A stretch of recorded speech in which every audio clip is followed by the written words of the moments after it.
And he's saying such a great fire is started by a small thing, a small fire leading to this great fire. This shows the great destruction that can be caused from our tongues.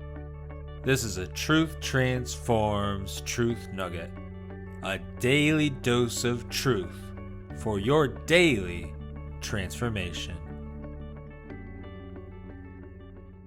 So sinful speech is a pretty big deal. Sinful speech is what James addresses in this passage. And so let's take a look and see what he has to say about it. And what we see is the power of the tongue, the problem of the tongue, and the purpose of the tongue. So we can start in verses 3 to 5. And here we see the power of the tongue. Look at verse 3. If we put bits into the mouths of horses so that they obey us, we guide their whole bodies as well. Look at the ships also. Though they are so large and are driven by strong winds, they are guided by a very small rudder, wherever the will of the pilot directs. So also the tongue is a small member, yet it boasts of great things. How great a forest is set ablaze by such a small fire.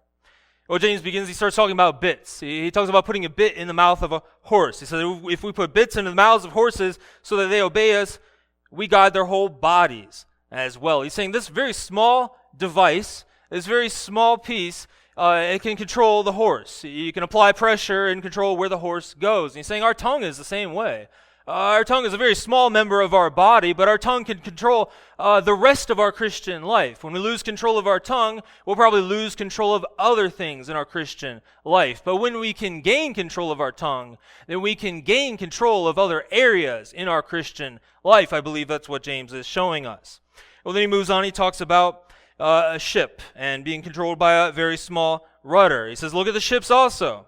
Though they are so large and are driven by strong winds, they are guided by a very small rudder, wherever the will of the pilot directs. So also the tongue is a small member, yet it boasts of great things. So he points out that the tongue is a small member, yet it boasts of great things. Notice that he continually points to the fact that the tongue is insignificant in its size, but it is great in the kind of damage that it causes and the kind of destruction that it can cause. And here he's talking about a ship. He's talking about that this very small rudder can control a whole ship. So the tongue is very powerful. And just like the ship is guided by the pilot, who just goes wherever the pilot wills, our tongue goes wherever we will. And so he's saying we need to will it to be under control, and we need to be intentional to make sure we don't lose control of our tongue. So wherever we allow our tongue to go, then the rest of our body goes as well. So that means if we allow our tongue to lash back sharply at someone in anger, then we can be sure that our anger will grow. If we allow our tongue to say rude things, then we can be sure that we will become rude people. If insults are allowed to fly out of one's mouth, then that person will grow in that sinful tendency. So we must control our tongues. We must eliminate sinful speech. Remember what James said in verse 19 of chapter 1. We must be quick to hear, slow to speak, slow to anger. Now, James continues his explanation of how powerful the tongue is by talking about small fires in verse 5. Again, you'll want to notice his continual focus on the size of the tongue and the great damage that it can cause. Verse 5 reads, how great a forest is set ablaze by such a small fire.